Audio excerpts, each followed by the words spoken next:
more enthusiasm someday and work hard, I'll too will be And a hat. a moderator. You need a hat. That's it. Sometimes it's like the smallest things. So this is my 4th panel of South Summit, and all of them have been all-male panels. So, we're at least, but one of them was on diversity. It was great to be on a diversity panel with 3 other guys. So anyway, this is going to be about mobility. So at least, I always say I've been interested in mobility from the time I could walk, but the jokes don't get any better than that one. Surprise, surprise, what we're going to have is everyone do is introduce themselves, tell a bit about themselves and what it is they're working on right now. So, Boyd, we'll start with you. Why do you introduce yourself and what are you working on? Sure. Hey, everyone. Boyd Cohen, CEO of Iomob. We're based in Barcelona. We supercharge apps and platforms with mobility. So we make it easy for you inside any app that you prefer to use, whether it's an airline app or a delivery app, to also access all the mobility services that are available in the city you're visiting or live in. Scooters, taxis, ride-hailing, all the rest. We work with a lot of very large organizations throughout Europe and North America at the moment. Okay, Luis. Okay, thanks, guys, for being here. My name is Luis. I'm the co-founder of Solon. We have developed solar chargers for micromobility.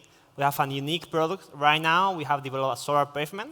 So it's a pavement that you can walk on it, and it produces energy, and with that energy, we charge our vehicles.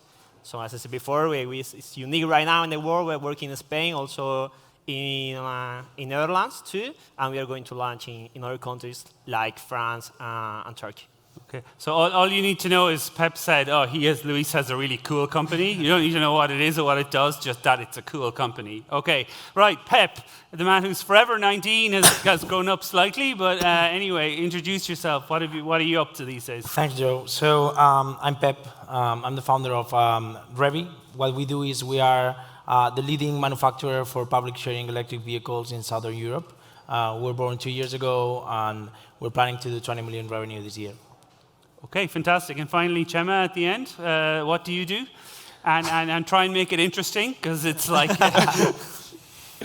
Okay, I work at Telpark. In Telpark, we're the leading company owning car parks in Spain and Portugal. Actually, we're trying to digitize that world and by putting the customer at the center and actually converting and transforming our car parks into mobility hubs, because actually we do believe that it's not the end of cars as we know them, but actually the role of every different player in the mobility industry has to change, so has to change us as well.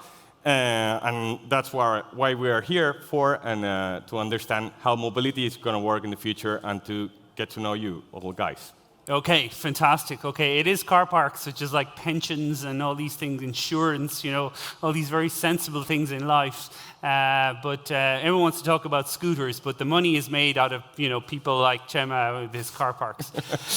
Okay, so you're living in Barcelona, as you were saying, but you're originally from the States. Talk to me about why you think Barcelona is a good place to be right now. Oh, Barcelona, if you're talking about where... Somebody laughed, and that joke was for you. So apart from can I mention burning containers and things like that?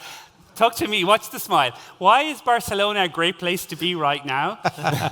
Well, we're at a startup event, so I'd probably look at it from a startup perspective. And as probably most of you know, there's a lot of tension between Madrid and Barcelona, not just in who has the best football team, which unfortunately is definitely not Barcelona right now, but also who has the better startup ecosystem, better funding for startups. And if you look at the data, you would say Barcelona has a slightly lead over Madrid with respect to the startup ecosystem. So, it's been great startups out of Barcelona, some in the mobility and logistics space like Wallapop or Glovo, that kind of thing. Wallbox. We have some really good success stories in Barcelona. Funding maybe not as great in Barcelona. I would say Madrid's a little stronger on that one. But quality of life, pretty good. And Barcelona, from a mobility perspective, is a really vibrant city. Transit agencies very behind in terms of embracing technology, but we have seen a lot of innovation in the private sector in mobility. Think of Cultra, Revi, and many other companies that were born there. So it is a good place to live, and better than almost any place I can think of in the US where I'm from. Okay. I mean, I have so many jokes about Brexit. That's usually my go-to joke area. But I've just realised there's a whole new ooh talking about Barcelona. I might have a receptive crowd as well. So Luis, I want to talk to you. Obviously, there's a lot of the biggest company right now, just on the Nasdaq yesterday, is Wallbox, and the picture of them ringing the bell. So, I mean, in what ways are you like them, and in what ways are you not like them? I would love to be like them right now. I mean, we'll try to be like them but for micromobility. As I say, we are really focused on e-scooters, e-bikes, and motorbikes. Why? Because we charge with our energy, with the solar energy. It's not enough for a car, but we are pretty confident that we can charge any light electric vehicles that there are in the market right now. So hopefully one day we'll be like them. There you go. That's confidence for you.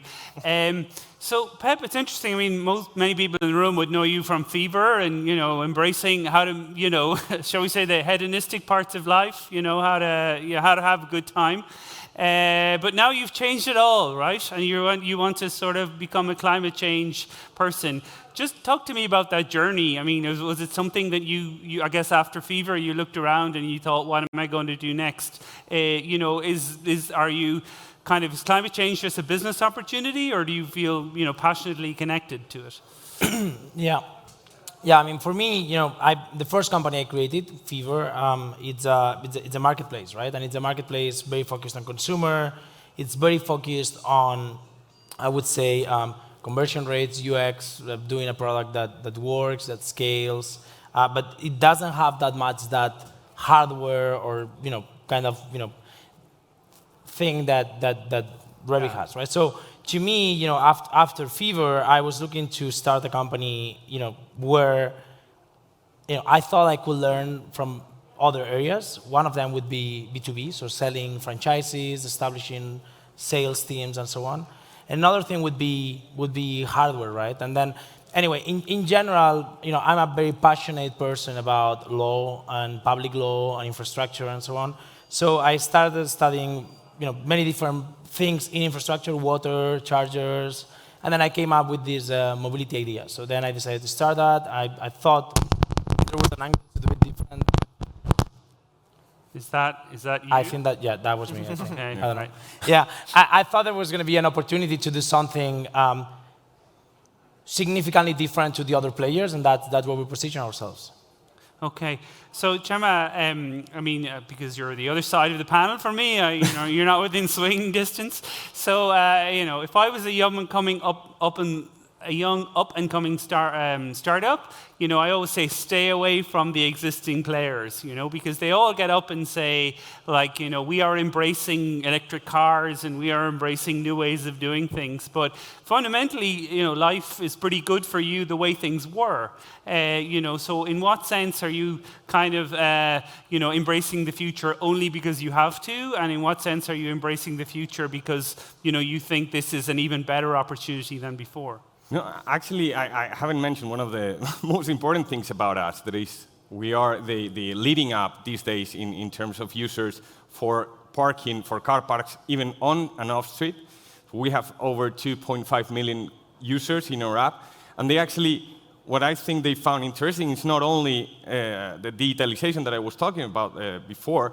It's not only about having an app to do the pre-books or to do the different kind of use cases that you can have in a car park, but you can also, for example, start using this app as one of the main merge of the different services. So we believe the car park is going to become a mobility hub, where actually you don't only park your car, but you also charge actually your park. You can find different alternatives for scooters or car sharing. The different alternative models that we have these days that are actually burning these days. So maybe you might drive somewhere, leave your car, then get a scooter, a scooter. Yeah, okay, exactly. I see. I mean, there's a lot of things to do around that, but I believe that with the regulation in place, with the technology and the data, I think that there's a huge possibility for our car parks, because I believe in the long term, it's true that the traffic is going to be reduced,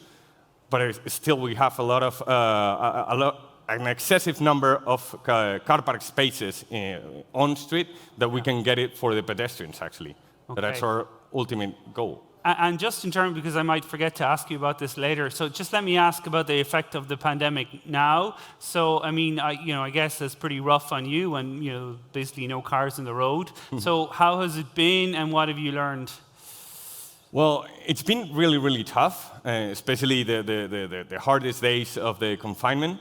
But I believe that these days, one of the things that I believe the Spaniards have learned and the Portuguese have learned is the beautiful actually of our country. So actually this summer we had the best summer in ages, because there's a lot of change towards national tourism, and actually not only national tourism but private car national tourism that has been the main driver in this during the summer, and it's been really good for us. Actually, what we need to understand it's what is the role, and that's a minor challenge that we have, but we need to understand what is the role of car parks, of digital, and how can we actually put things easier for the different citizens and their customer needs, actually.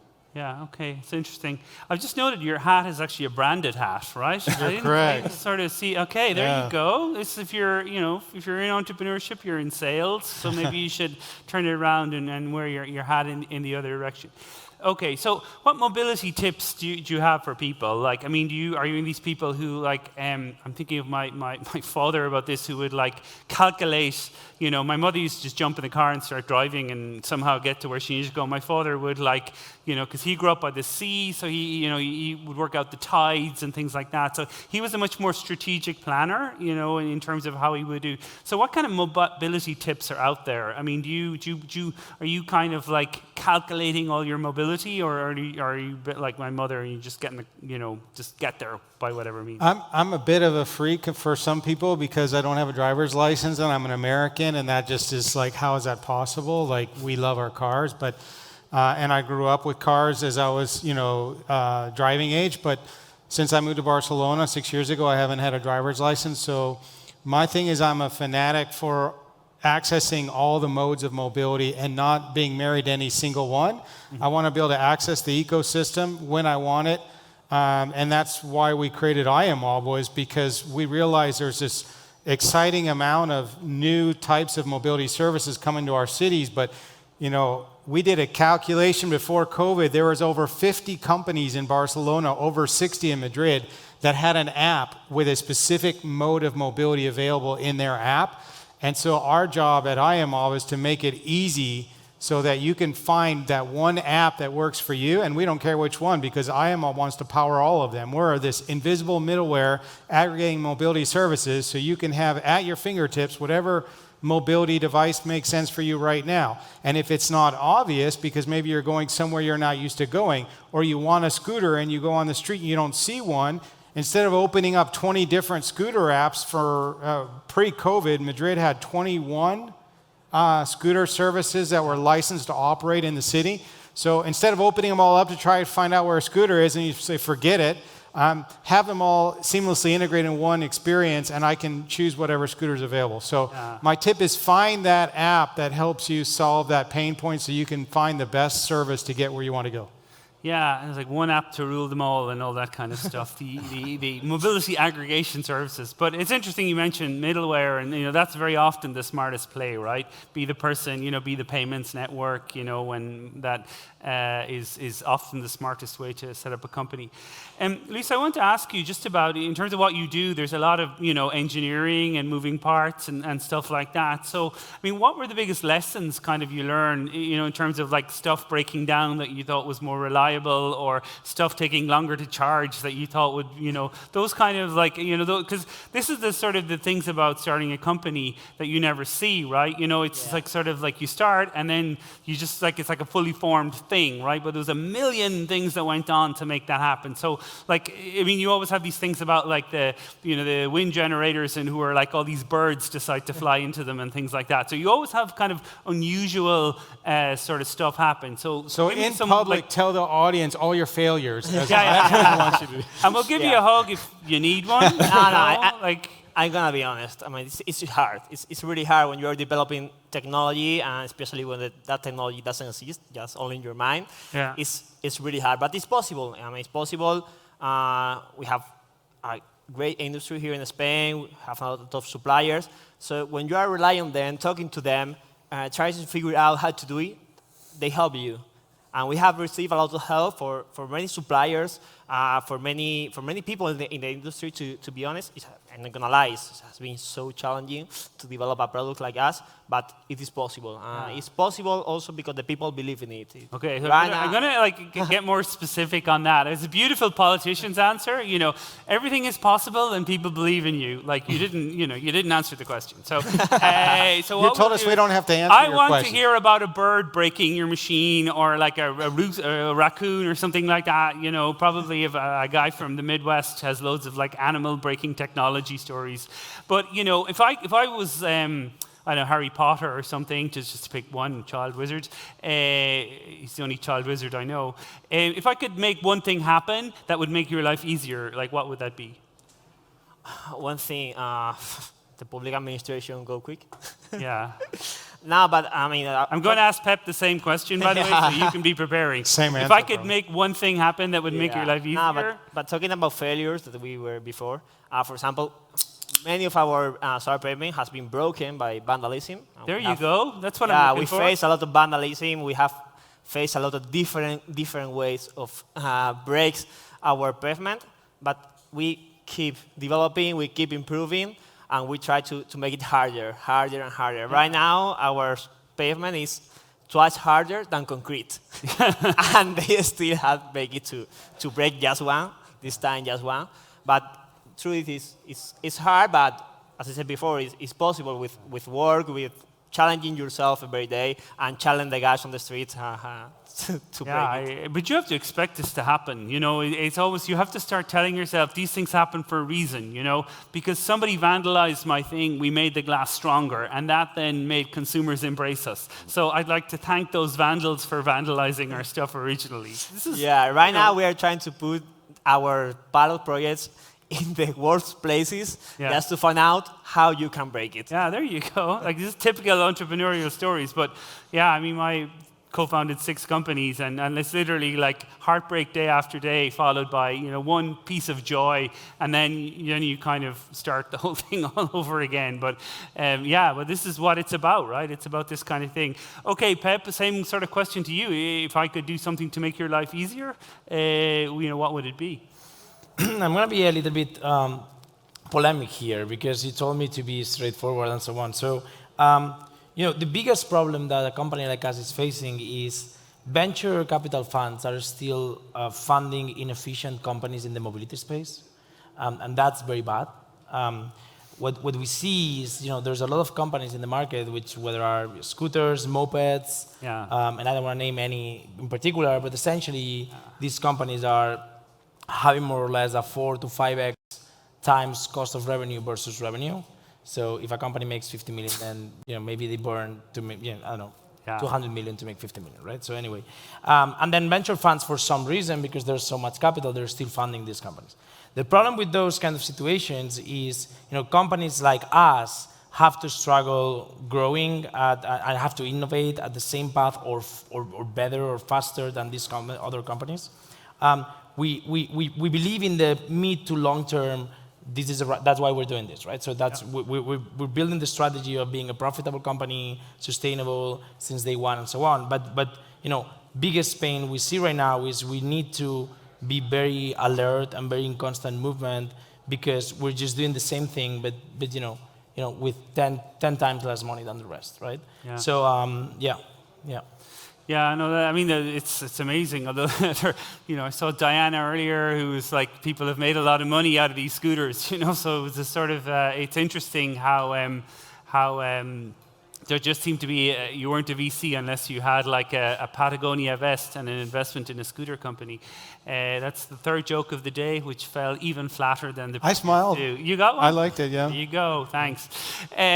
So Gemma, in terms of like, so you're, you know, cash generating company, are you buying startups or what's kind of, or are you going to just like steal their ideas? Actually, I was preparing to the previous question, but okay, go with that if you want. But actually, you know. we're working a lot with different startups, and I believe the future of mobility these days, it's just to find for us is to find the correct partnerships So, for example, just from electric vehicles, for autonomous vehicles, for car sharing and different alternatives, we're in the moment that we're actually embracing all of them because we have a space for all of them in our car parks, and we actually have the infrastructure that they need, actually. Yeah. And I think we're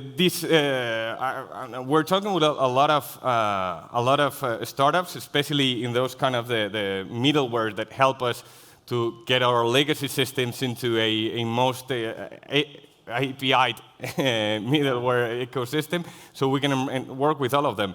But these days, we're kind of working with an MVP kind of focus, and we have, for example, in Solon here in Madrid, in our car park there, we have, I would say, like 10 different startups, mobility startups that even they need our spaces, even they need the chargers, or they need security, for example, for bike or the scooters, or even they need to match a regulation. For example, in Madrid, it's not well known, but you cannot actually park your scooter in the street unless it's in specific conditions that Berlin, no street in Madrid accomplishes with that.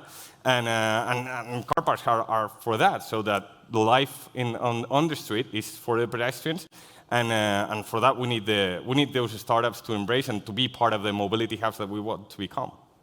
Okay, Boyd, I'm just going to ask you a technical question because I think you wear glasses, so you must be know technical questions. Is there such a thing as like a mobility API? Any kind of cross-industry standards, or is everyone fighting to have the standard that wins? Yeah, that's a good question. There's a lot. It happens only once. But it does happen once. There's a lot of discussion around open data, open APIs, different formats globally on this purpose, and then there's different stages of open data, and standards, right? So there's about data sharing around where vehicles are located. That's one level of data sharing. Data sharing about journey behavior so that you can change the infrastructure to support better forms of mobility. There's efforts to create data standards around what we would call deep integration of supply, which is that any supplier who wants a license to operate in a city should report not just vehicle location data, not just pricing data, but also enable via APIs that third parties can aggregate their service and offer a full experience booking and pay in a third-party platform. There's a standard that's emerged in the Netherlands around that. It's hard to get, as you know, in any industry, it's hard to get a standard adopted globally. There's always fights around it. And what we decided to do at Iomob is to not worry about it and instead build our own APIs in-house for each mode of mobility. So when we reach out to a scooter company, they can expose their API to us, and we don't care what standard or format it's in. We can internalize it into our platform, usually within 5 days. So our decision was avoid worrying about if and when some future standard will emerge to allow this and build our own capability in-house so we don't have to wait. Okay, cool. Luis, question for you just about working with large companies, because it's always an issue. Just listening to what Gemma was saying, I study scaling, and that's everything I've been studying for years. And I always say partner. There's always like the easiest way to get forward is to partner, because it isn't just to solve. If you partner with someone, you don't just solve the problem you're solving, but you sort of future-proof the solving as well. Like the iPhone in my hand is just a collection of other people's technology, all of whom get better. So, wondering, Luis, like what kind of partnerships are you seeking out? Are you going? There's large Spanish companies and things like that. But I guess if I could get you one, it sounds very like Harry Potter question. If I could get you one telephone number of somebody or a meeting with somebody, who's that person you would like to meet? Well, I cannot say only one, because we are actually working with Telefónica, Iberdrola, and Naturgy. Yeah. So they are the really, really big players. And the time to market, it's easy with industry partners to get into the market. You reduce the time to market. You can prove with them. You can get access to really big companies thanks to them. So it's really, really helpful. The bad thing is the paperwork. Yeah. You have a lot of paperwork just to pay you, 6,000 euros. You need to bury yourself in paperwork, but it's worth it, because if not the time to market for a startup, it's a long way, it's a long path, especially if you are hardware. Yeah. So with this kind of partner, you get closer and you get quicker to the market.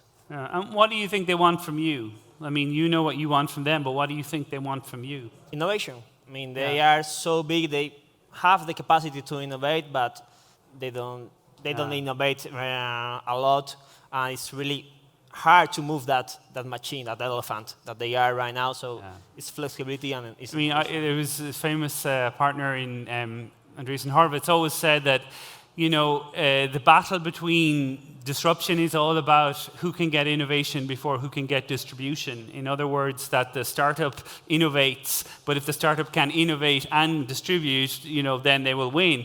Also, if the incumbent, if they can innovate as well as distribute, then they will win. But the best combination is always that the startup innovates and then they put that into the distribution, whether it's manufacturing or whatever. I've seen that work many times. I actually think acquisitions are usually a great deal for large companies. I mean, I remember debating or helping somebody sell their company, and for what they were haggling over, I said, if you implemented this in your value chain, you'll make the money back in 1 day. And here you are fighting with me over, or fighting with us over the price. And basically it's 1 day's revenue for you if you were to implement this properly. But, you know, so it's a great deal. Acquiring startups is a great deal generally for large companies. And they, you know, they agonize over it as if it's like this, you know, I don't know why that happens, but in general, it's a fantastic deal.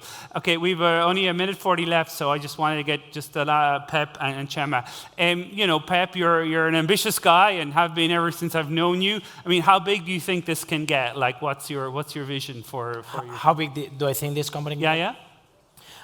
You know, I think we're not in a rush, but I think, you know, essentially any provider of infrastructure in the terms of in the mobility space has an. I mean, if somebody who's doing what we do, which is building infrastructure for mobility, you know, I think this can get to, you know, as big as you want, right? I mean, for us, you know, I think we've been doubling revenue since inception, year on year. You know, but we're not in a rush. So we think we can do maybe IPO, maybe we just want to remain private, maybe we don't know yet, but for sure we're going to continue to grow. Yeah.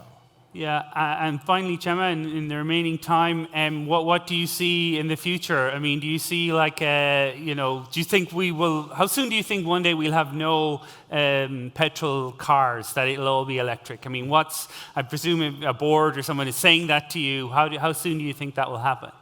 I'm not sure. I know that we are in a beautiful moment in the industry. Actually, I don't think we can speak about mobility as an industry. It's just a mix of different industries.